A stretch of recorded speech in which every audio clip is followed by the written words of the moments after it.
The Locked On Podcast Network presents the College Sports Big 3 in 30. The three biggest stories in college sports. From our local experts at the Locked On Podcast Network. We bring you the real story. Why it matters, what's next, who wins the big game, and more, all in 30 minutes. The College Sports Big 3 in 30 starts now with the biggest story in college sports. Florida State adds speed to its 2026 recruiting class. You are Locked On Seminoles, your daily podcast on the Florida State Seminoles. Part of the Locked On Podcast Network, your team every day. Let's get started with the commitment. And this is a player that we had talked about earlier this week, Brandon Bennett, American Heritage High School, 6 foot, 170 pounds. He can fly. This is a young man that ran sub 10.5 when he was a sophomore in high school and a part of the 4x1 relay at American Heritage that set a national record. They were all sophomores at the time. So they obviously have a lot of track speed in that football program because several of them are football players, and it's not like they're getting any slower. So Bennett had offers from numerous programs, but he had a great visit to FSU. He's going to be a Nole. And now let's look at it from a broader perspective. What should Florida State fans expect for the rest of this recruiting class? Adding players, who did they keep at the wide receiver position? Let's talk about that in conjunction with Bennett. So I went back and watched Bennett's film again, and I'm just going to go over a few notes that I have about him. Good news, bad news, what's next? Not sure. There's a little bit of everything here, which is typical with a high school prospect. But one thing was obvious. Even against South Florida players, I'm glad I watched his film because it was a reminder. He's not just fast. It didn't look normal. Like he was running by guys that are Division I players sometimes, and it wasn't even close. He's one of those guys that just has that rare elite speed. If your technique is not sound, and I mean across the board on a rep, unless the quarterback just misses and misses badly, it's hard to overthrow Brandon Bennett. It's a touchdown. Florida State doesn't normally get those kind of guys. Not lately. They used to get them all the time. But lately, they missed out on a few of those kids, and they went with more big-bodied players, and that's fine too. But the ideal scenario is to get both. Not one or the other, both. Benson was supposed to be that player for Florida State last year, but obviously the passing game, it never really got going. It was unhinged. He has a similar kind of speed, but I just think Bennett, the way he moves, the way he tracks the football, he's a better football prospect, in my opinion. And good luck to Benson at Oregon. That's where he transferred to. But Florida State has a scenario now where they've got elite speed with Brandon Bennett, and they also have Darion Williams in the class, at least for now. We're going to talk about that here in a minute. And they were in on several other guys, some bigger receivers, some with speed, but a variety of players. Don't look now, but Florida State could end up with a great wide receiver class, or maybe not. It is a strong argument for one to make that Florida State's wide receiver class is absolutely the most difficult to project at any position they have, even offensive line, which is saying a lot because they've got so many offensive linemen that they're recruiting, but they're in on a ton of guys. I went through the list, started writing them down, and I'm like, this is hard. But if they can keep Darion Williams and they add Bennett and just one more guy, it would be an outstanding haul. If they added two more, it's a national top 5 kind of class, possibly at the wide receiver position. So that's the good news. Now, what does Bennett need around him to help complement Florida State wholeheartedly? What kind of players are going to make him the best? Well, watching this film, the ironic part was it was a lot of posts, a lot of deep routes, a reverse. There was really nothing intermediate or short on his highlight film. Not saying that he didn't catch any of those because I'm sure he caught some, but by and large, he is a go-get-it guy down the field. I really have no idea what kind of route runner he is beyond the deep routes. It's kind of puzzling. They run an excellent program at American Heritage. Smitty's one of the best coaches in South Florida and the nation. His staff does a great job from top to bottom. Doesn't matter what position it is. So I was a little puzzled by this and makes me wonder what he needs to work on because he's been a track kid. I don't know how much time he's set aside to run routes, but Bennett scores touchdowns, and Diabell, the quarterback who's committed to Texas, by the way, gets him the football. So I'm guessing that's something he needs to work on, or I would have seen it on film. Again, pure guess on my part, but I would have liked to have seen some comebacks, some over routes, some slants, some different things underneath where it's more about the technical aspects of playing wide receiver as opposed to I'm going to make one quick move. If I get my shoulders next to yours, it's over, and it is over. There's really not that many guys in the country that can run with Bennett. I didn't see it.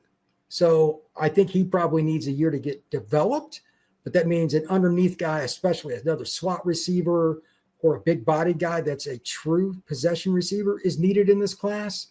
But you put him next to Darion Williams, who can really run too, another kid that has all kinds of athleticism. He's out of playing high school in Tampa. You'd have your flanker and possibly your slot. I think either one of them, they'd be interchangeable pretty much. You'd need a big body guy, but I'd also like another slot that's more of the crafty variety. We're going to talk about that here in a minute too. So what would be next for Florida State? I think just let's talk about Darion directly. It's securing his commitment. Florida has had him on campus. There's a lot of rumors that Florida thinks they can get him flipped. I've had people tell me Florida's trending. I've had multiple people tell me that for him, but Darion hasn't made that move.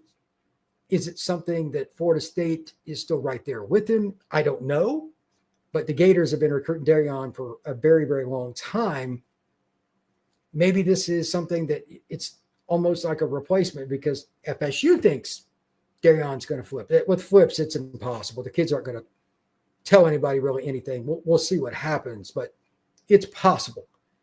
On the other side, we've got a bunch of kids to talk about in regards to the other visits. But in my opinion, the most important thing is to keep your commitments, especially from a political perspective.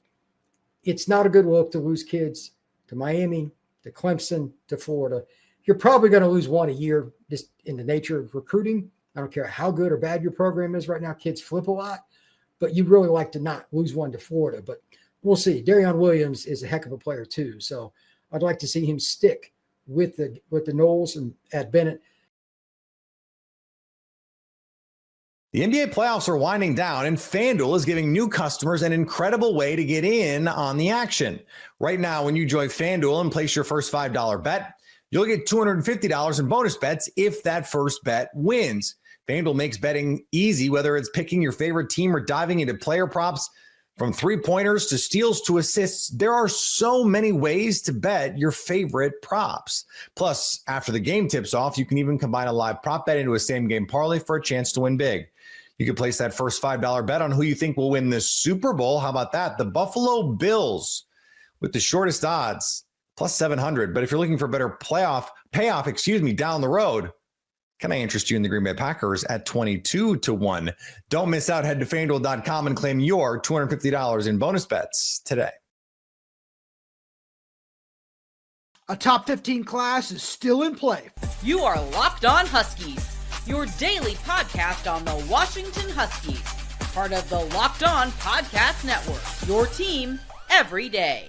After getting a big-time commitment from Mason James on Thursday, the four-star wide receiver from Oklahoma, it feels like a top 15 class is still very much in play for Washington, even after some recent losses.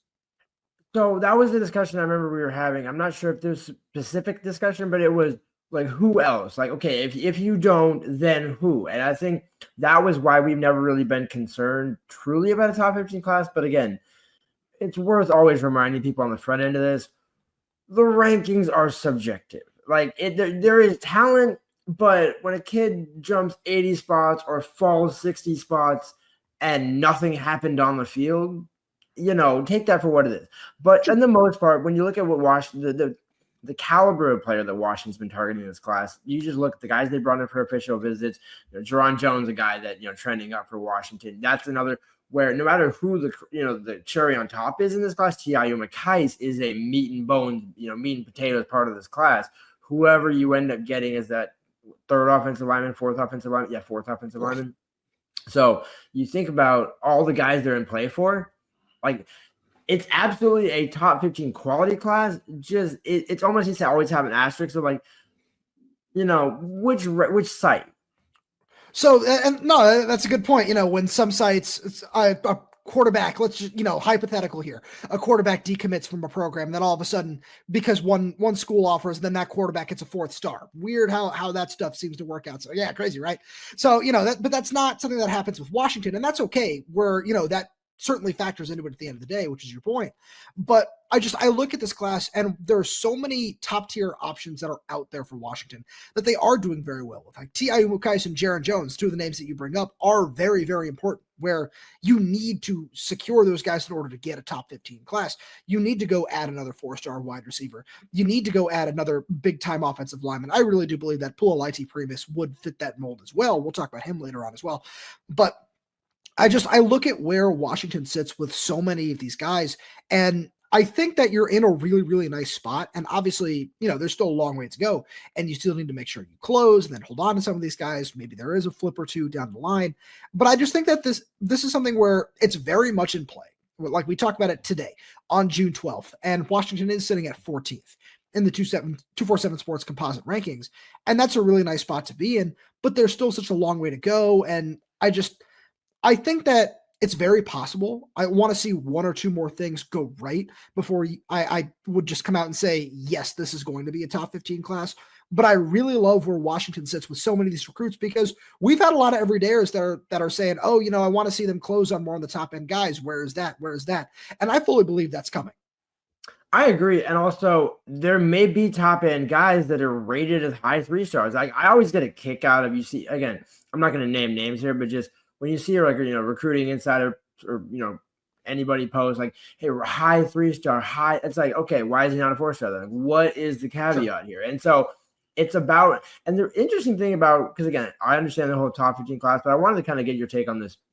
The number that really matters is the coaching and quality of class, and quality of signing class, a top 12 class, because that's a CFP class. Until you get to 16, until we get to that date, is it a top 12 class? And I think that is actually absolutely still in play. And I think, is it a guarantee? No, but as long as you're in that discussion, and also when you think about how UW is going about building this class, it's all about relationships. It is, again, you talk about, you can say flair and you can say opportunity and playing time and all the, businesses and all that sort of stuff.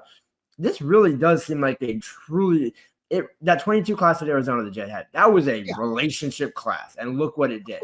This is that relationship class where you're talking about, years and years of these relationships coming to fruition. That's what it is. And I think that's why this is such an important class. And when you're talking about who ends up committing to Washington, well, whoever does, I have a hard time seeing it not be a top 15 class because of just the quality of overall talent. So you mentioned top 12 there for a second. I think if Corey Wilder and Sam Utu are in the boat, then you're in that kind of discussion. So top 15 is certainly the expectation, as it should be for, Washington fans, when you think about, everything you just said and what Washington can provide on a yearly basis, especially with this coaching staff. But as you just kind of look around and the standing with some of these other guys, like if Brian Bonner's in this class, that's another name where it's okay. Yeah. Then you're in that discussion. And at the end of the day, just saying like, oh yeah, this ranking, like obviously that's not the only thing that matters, but I just think that that's something that has just become the expectation with, just the talent level of the guys that Washington is recruiting. Like, to just bring up a couple of names where we saw the rise of Gavin Day very quickly after the Washington offer. I feel like that's something where, it's really nice to get in on those guys early. Like Dominic Harris is somebody that you and I both believe, the 3-star offensive lineman from Ed W. Clark High School in Nevada. That's somebody you and I both believe deserves a 4th star because of just not only the level of hype he's gained, but who is recruiting him and what that says about his talent level when Texas, Georgia, and LSU all get in the mix a week after he commits to Washington. Like that is very significant.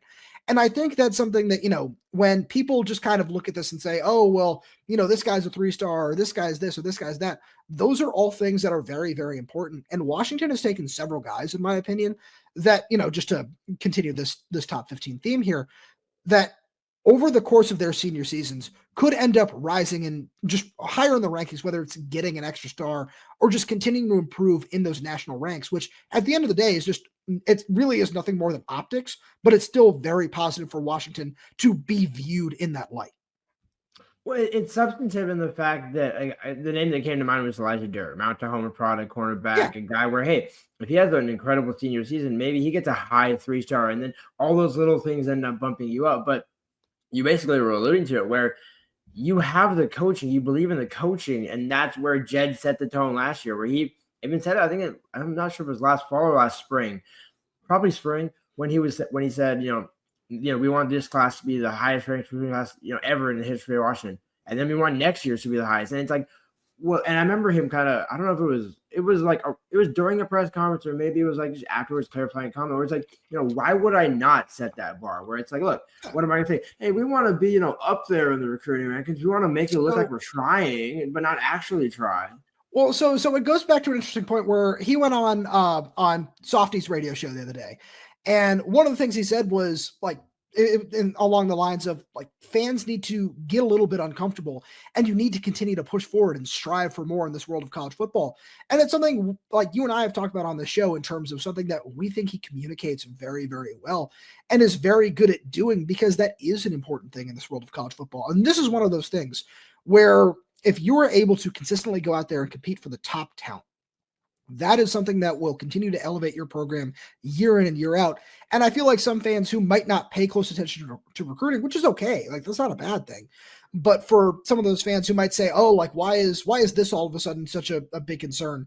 Like, there are obviously reasons behind it where, like, this is where the talent is coming from. This is the next wave of UW football. You want to build your class from the ground up. You want to build your program through the high school ranks, because it's so much more sustainable that way. And to see Jed Fish continue to, raise the bar and push for these high-end prospects is such a positive thing, just in terms of everything that's going on around the program. Ever check your bank account and wonder, where did all my money go? Between dining out, online shopping, and entertainment, it's easy to lose track. That's where Monarch Money comes in, your personal CFO, giving you full visibility and control over your finances. Monarch Money isn't just a budgeting app. It's a complete financial command center. You can track all your accounts, investments, and spending in one place, so stop just managing your money and start building wealth. Instead of juggling multiple apps, you can use Monarch to track your finances, get a hold of your spending, and even plan long-term goals. Managing money with your partner is smoother than ever. Track shared and personal accounts, set goals, and stay on the same page without the stress. Take control of your finances with Monarch Money. Use code LOCKEDONNFL at monarchmoney.com for 50% off your first year. That's monarchmoney.com, code LOCKEDONNFL for half off your first year. Another weekend, another 15 recruits coming to Austin. You are Locked On Longhorns, your daily podcast on the Texas Longhorns. Part of the Locked On Podcast Network, your team every day. Last weekend, 13 Texas targets were in town. This coming weekend, 15 more Texas targets in the class of 2026 will be here in Austin. And of course, last week went incredibly well for the Horns. Texas went into Friday with 2 of the 13 players already committed. Then 5 more players who were here went on to commit either last weekend or earlier this week. So that's a pretty good start to this crucial month of recruiting for Texas football. And if they can get 3, 4, 5, 6 players who are coming to town this weekend to commit at some point this month, yeah, this class that currently ranks 16th will be in the top 10 here very, very shortly. We don't have time to talk about all 15 visitors, but we do have time for 4. And these 4 targets are guys who could make or break this class for Texas. And we'll start with Felix Ojo. We talked about him a little bit earlier this week when Ojo announced that he was canceling his visit that he had planned for Norman next weekend. That was great news. Look, any bad news for Oklahoma is generally good news for Texas, but most folks in the industry kind of thought that this was a Texas OU battle for the 5-star offensive tackle out of Mansfield Lake Ridge. Now, look, Ohio State and Michigan are both still in the mix. They're not going to go away quietly. Texas Tech has more money than seemingly anybody right now. They're still involved as well, so I don't want to call this a complete lock for Texas. But the Longhorns are in a great spot with the top-ranked player in the state. Not only the top-ranked offensive lineman, but the top player in the state of Texas. for 2026. And Texas has been on Felix Ojo for a long time. They offered him last June, and he has been viewed as the sort of crown jewel for this recruiting class pretty much since then. He's the top offensive line target for Kyle Flood and Texas. And again, when you're the top player in the state and a top 10 player nationally, it's very easy to see why. Texas has had the presumptive lead for this guy for a while. The hope is a good visit this weekend, and a commitment here could be coming within the coming weeks. I mean, this could be your next Kelvin Banks. Trevor Gooseby, your new left tackle. He's potentially gone after this year. Nick Brooks, we're waiting in the wing. Maybe Felix Ojo comes in and starts at left tackle after him. Hell, Kelvin Banks started as a true freshman back in 2022. Maybe Felix Ojo is that good to where he could be doing the same when he steps foot on campus. So that would be a huge get. Again, a top priority, maybe the top priority for Texas in the class of 2026. Felix Ojo will be here this weekend. Next on the list, another 5-star linebacker, Xavier Griffin, the one-time USC commit. He was committed to the Trojans for about 10 months before he decommitted back in May. He will also be in town this weekend. And he was here on an unofficial back in April. And things went so well at the Longhorn City Limits event a couple of months ago that he set up this official visit when he was here in April. So Texas in a solid spot. Alan Clark and Johnny Nansen, kind of the lead recruiters for the Horns for Xavier Griffin. They did a fantastic job. I don't think a lot of people viewed Texas as a serious contender for Griffin when he came here in April, but leaving that weekend, Texas really elevated its status and is now very much in contention on this recruitment. But most people, myself included, kind of believe that Alabama is the team to beat in this one. Griffin visited the Crimson Tide last weekend. He's also looking at Ohio State. So we're talking about some big dogs when it comes to recruiting that are in the mix for this 5-star linebacker right now. Again, the good news is Texas is getting an official visit. They got an unofficial visit. So Griffin has been here a couple of times. So they still have a chance. And Griffin is committing on June 29th. So we are going to get our answer here soon from the state of Georgia. We'll see if Texas can do enough to overtake Alabama here. He's a top 30 player in the country. He is the number 2 linebacker in this class, 6'3", 200 pounds, a phenomenal athlete. He's a multi-sport star in high school, puts up some ridiculous basketball numbers.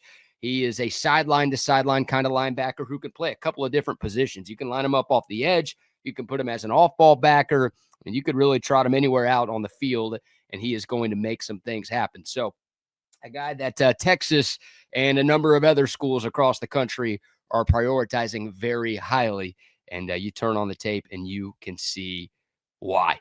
Up next, 4-star wide receiver / athlete Jalen Lott. He plays his high school football at Frisco Panther Creek up in the Metroplex. And again, some sites have him as a wide receiver. Some have him as an athlete. He's a two-way player in high school. He's a guy that maybe is good enough to play both ways when he gets to college. The 5th-ranked athlete in the class and a top 50 player overall. So another big-time player that Texas is going hard after. And Texas is in a good spot for Jalen Lott. Here's the good news. Jalen Lott is a legacy. Both of his parents graduated from Texas, and they were both athletic stars at UT. His dad, James, won 4 NCAA championships in the high jump back in the day, and he also played football for the Longhorns. His mom, Faye, played basketball for all 4 years of her college career at Texas. So, again, both parents went to and graduated from Texas. They both played sports at Texas. That is great news if you are a Texas fan, and I assume if you're tuned in, you are. The bad news, Texas isn't alone. Oregon and USC are still heavily involved here. Oregon will get the last visit next weekend. So Lott's here this coming weekend.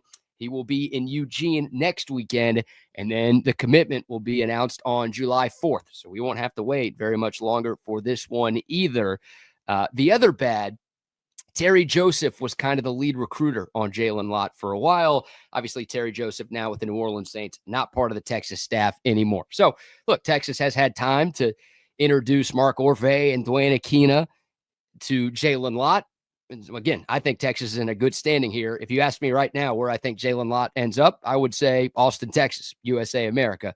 But Terry Joseph, the primary recruiter, obviously not here anymore. So that maybe dropped Texas a peg or two for a little while, but they've had time to get back in the good graces of this stud athlete who, like his dad, a great high jumper and a great long jumper. He's a state medalist in both.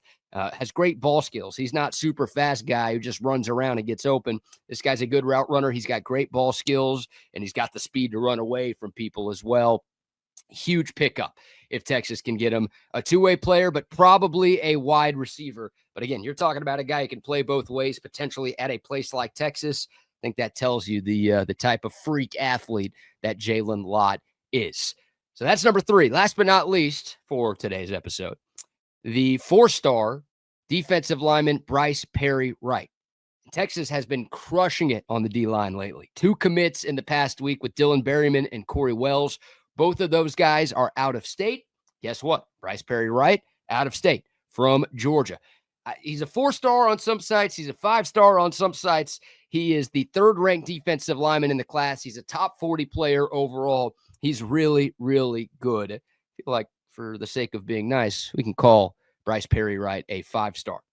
He's visited Austin a bunch, and Texas has been recruiting him a long time. I mean, Texas has been recruiting Bryce Perry Wright just about as long as any defensive player that they've targeted in this 26 cycle. That's the good. Well, the bad, Texas isn't alone. Clemson is very involved. I think they are the leader in the clubhouse right now. I think they have been for a while. Miami's in the mix. We know they've got NIL and plenty of resources. Texas A&M is involved here. You understand why. 6'4", 250. 250, not really the ideal weight for a defensive lineman, but obviously he can put on more weight, and he is strong. He can push the pocket. He plays with high energy. There's a lot to like about Bryce Perry Wright's game. That's why he's a top 40 player in the nation. Another guy who's going to be committing on July 4th. So he's got a couple more visits to take. He'll be in town this weekend. We'll see if Texas can do enough to get that commitment on Independence Day. Another guy you'd love to land. I mean, Texas, again, doing a great job on the D-line right now. We've talked about Lamar Brown, the 5-star, being in the mix as well. If he comes, that'd be great. Bryce Perry Wright, you get one of those guys, you're in a fantastic spot. If you get both of those guys, then this could go down as one of the best defensive line classes in recruiting history. So uphill battle. Again, a lot of competition, but those are 4 names you need to know who will be in town this weekend. If Texas lands 2, 3, obviously 4 of those guys, we could be talking about the Longhorns landing the number 1 class in America for the 2nd consecutive year. All right, who did I miss? And what are your thoughts on those 4 guys that I didn't miss? Comment below with your thoughts. Hopefully this video is okay. StreamYard's been acting up all day long. Google Cloud's been a mess. I think all of you have dealt with it in some form or fashion today. So hopefully the sound and the video quality are okay. And hopefully this thing is recording in general.